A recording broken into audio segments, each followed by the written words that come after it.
Happy birthday Sonai, happy birthday. দেবো তো, এখন তো সকাল না, এখন দোকান খোলেনি, বাজারে যাবো বিকেলে। ছন্তা পন্তা গো, ছন্তা পন্তা গো।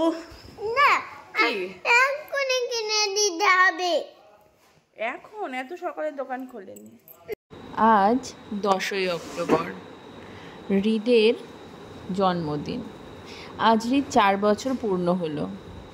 প্ল্যান তো অনেক কিছুই ছিল, আগে থেকে প্ল্যান করে রেখেছিলাম যে এই সময় হয়তো ঠাকুর দেখতে কলকাতা যাব, ওখানে গিয়েও জন্মদিনটা সেলিব্রেট হবে, কিন্তু সব কিছু তো আর প্ল্যান মাফিক হয় না। কিছুদিনের মধ্যেই জীবনে অনেক কিছু পরিবর্তন হয়ে গেছে। বাবা মানে শ্বশুরমশাই আমাদের ছেড়ে চলে গেছেন, আজ 12 দিন হলো। ভিডিও করার কোনো রকম কোনো ইচ্ছাই ছিল না, শুধুমাত্র ছেলের জন্মদিন, সারাদিনটা ওর কীভাবে কাটছে সেটাই তুলে ধরার জন্য আজকের ভিডিওটা করেছিলাম।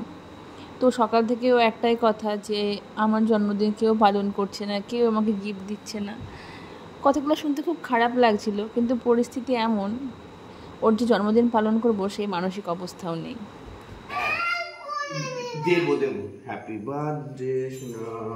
ওরে বাবা রে বাবা রে বাবা, ঠিকই আছে, যদি হয়েছে কিন্তু তোকে দিছি। কি হয়েছে? করে কাঁদছিলি মার বুকের উপরে শুয়ে। ঠিক আছে, আজকে আমি বাজারে নিয়ে যাব, দিয়ে একটা গাড়ি কিনে দেবো, ঠিক আছে? না, ডান্সিং একটা রিমোট কন্ট্রোল কার কিনে দেবো। তুমি কাঁদছো কেন তাহলে? কোনটা নিব? রিমোট কন্ট্রোল কার না ডান্সিং একটা? হ্যাঁ, কিনে বলো।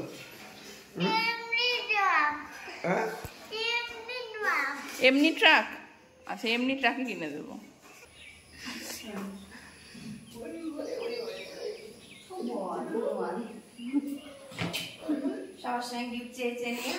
আজকে তো আমাদের 12 দিন হলো, মানে আজকে হচ্ছে আমাদের ক্ষৌর কার্য, যাকে আমরা কামান বলি, তো সেটা আজকে আছে। তো একটু পরে নাপিত আসবে, তারপরে কাজ টাজ শুরু হবে। সকালবেলায় প্রচুর জামা কাপড় সব কেচে দিলাম, এক ছাদ জামা কাপড় হয়েছে। আর ছেলে তো টাক করতে গিয়ে এর আগে সেজো কাকুর বেলায় ভীষণ কান্নাকাটি করেছিল, ও চুল কাটতে গিয়েও কান্নাকাটি করে, তো ওকে বোঝানো হচ্ছে যেন ও না কাঁদে, সেটাই সবাই মিলে ওকে বোঝাচ্ছে। তো এই যে আমরা স্নান টান করে ঘাট থেকে চলে এসেছি, তারপরে বিছানা চাদর টাদরগুলো সব পাতলাম, নতুন চাদরই পাতলাম, কারণ কালকেই সবাই আত্মীয় স্বজন যারা আছে সবাই আসবে। তো আর যে সমস্তগুলো কেচেছিলাম সেগুলো সব তুলে রাখলাম, আর নতুন নতুন বালিশের কভার চাদর টাদর এগুলো সব বের করে সব যেগুলো ছিল সেগুলো সব লাগালাম। আর কালকে তো আমার দিদিরাও আসবে, তারপরে মাসির শাশুড়ি, এরা সবাই আসবে, তো অনেক লোকজন আসবে। বিছানা সব বার করা হলো, শোয়ার ব্যবস্থা করতে হবে, আগে থেকে বের করে না রাখলে তখন কালকে তো প্রচুর কাজের চাপও আছে, শ্রাদ্ধ শান্তি ওখানে বসতে হবে, তো সেই জন্য আজকেই সব গুছিয়ে রাখছি। দুপুরে হব্বিসান্ন করে হৃদকে ঘুম পাড়িয়ে তারপরে একটু বাজারে এসেছিলাম আমি, দিদি ভাই আর দাদা। হৃদ এতটাই বায়না করছিল আর মনটাও খারাপ করছিল, ওই জন্য ওর জন্য একটা গিফট কিনতে এসেছিলাম। একটা রিমোট কন্ট্রোল কার নিলাম আমি, আর দিদি নিল একটা ডান্সিং ক্যাকটাস। ও সকালবেলা এইগুলোই বলেছিল। তো আস্তে আস্তে দেখছিলাম বাজারে তো প্রচণ্ড ভিড় ছিল, চারিদিকে দুর্গাপুজো হচ্ছে, তাই ভাবছিলাম আজ যদি বাবা থাকতো আজকের দিনগুলো আমাদের অন্যরকম হতো। বাবা তো এইসব উৎসব আমোদ আহ্লাদ খুবই ভালোবাসে। দাদাদের ওখানে কমিউনিটিতে দুর্গাপুজো যখন হতো, বাবা নিজে ওখানকার বাবাদের একটা গ্রুপ ছিল বয়স্কদের, সেখানে নাটক যাত্রা এসব করতো। তো সেই সবগুলোই ভাবছিলাম আজকের দিনটা আমাদের হয়তো অন্যরকম হতে পারতো বাবা যদি আজকে থাকতো। তো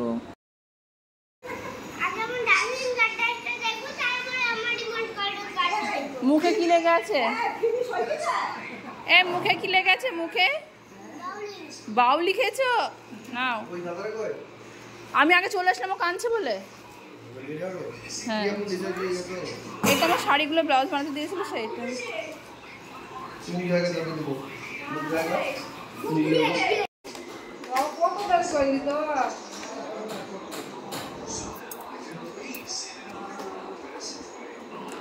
করতে পারছি।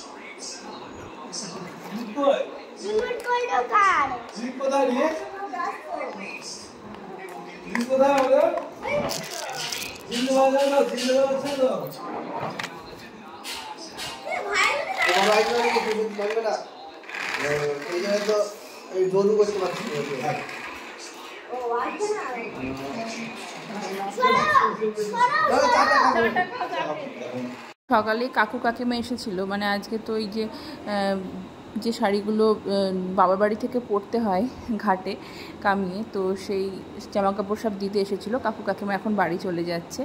আর দিদি ভাই এখনও আসেনি, কারণ ছেলে খুব কান্নাকাটি করছিল বলে আমি একাই চলে এসেছি ওই টোটো ধরে, তো ওরা এখনও আসেনি।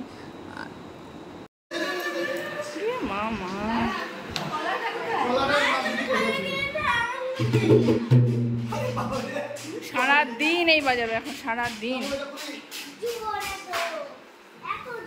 এ ক টাকা নিল?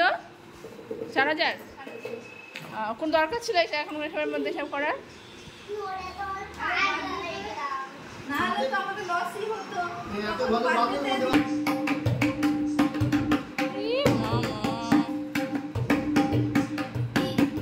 তবলায় ভর্তি করে দিতে হবে।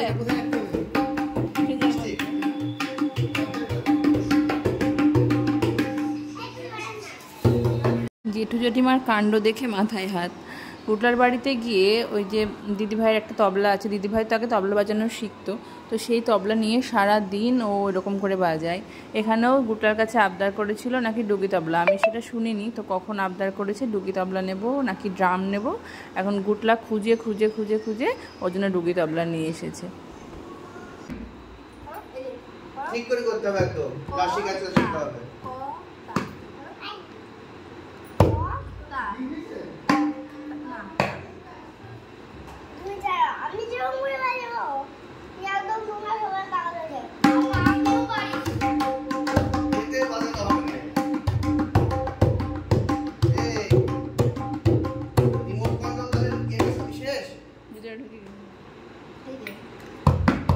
খোলা যাবে না, খুলে দাও, নাহলে ব্যাটারিটা খুলে রেখে দাও।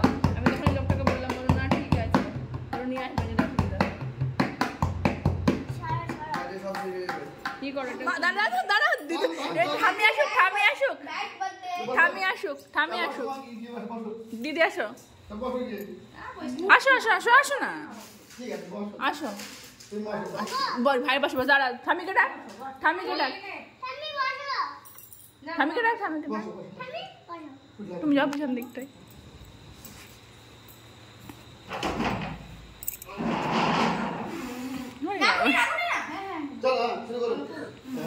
Happy birthday to you, happy birthday to you, happy birthday dear Rid. তো সকালবেলায় ভেবেছিলাম কিছুই করব না, বাবার কাজ টাজ মিটে গেলে তারপরে একটা দিন দেখে রিদকে একটু পায়েস করে দেবো আর একটু কেক নিয়ে আসবো। কিন্তু ওর ওই সকালবেলার ওই কথাগুলো দেখে ওর গুটলা থাকতে পারেনি, দিদি ভাই দাদা দুজনেই। এখন তো আমরা নিরামিষ খাচ্ছি, মানে আমরা তো আতপ চাল খাচ্ছি আর ওরা বাচ্চারা নিরামিষ ভাত খাচ্ছে, তো একটা এগলেস কেক নিয়ে এসেছে, তো সেটা এখনও কাটছে। মানে ও তো বাচ্চা, আমরা না হয় ব্যাপারটাকে বুঝতে পারছি, কিন্তু ও তো কিছুই বুঝতে পারছে না। ওর তো একটাই কথা, কেউ আমার জন্মদিন পালন করলো না, কেউ আমাকে ভালোবাসে না, কেউ আমাকে গিফট দিচ্ছে না, একটাই কথা। তো যাই হোক, ওর এখন বেশ ভালো লাগছে। আর আমাদেরও একটু মানে মনটা হালকা হলো যে ছেলেটা এরকম করে বলছিল, আমরা কিছু করতে পারলাম না। তো সব কিছুর মধ্যেও সব কিছু মেনে নিয়েই থাকতে হবে, তো সেরকমভাবে আস্তে আস্তে মানিয়ে নিতে হচ্ছে সব কিছুই। তো সেই জন্যই ছেলের আজকের দিনের ভিডিওটা তুলে রাখলাম।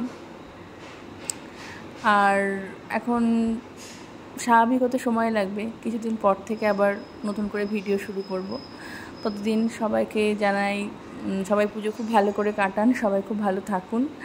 আর আজকের ভিডিওটা এই অবধি রাখছি। খুব তাড়াতাড়ি আবার নতুন করে কোনো ভিডিও নিয়ে আসবো। সবাই খুব ভালো থাকবেন।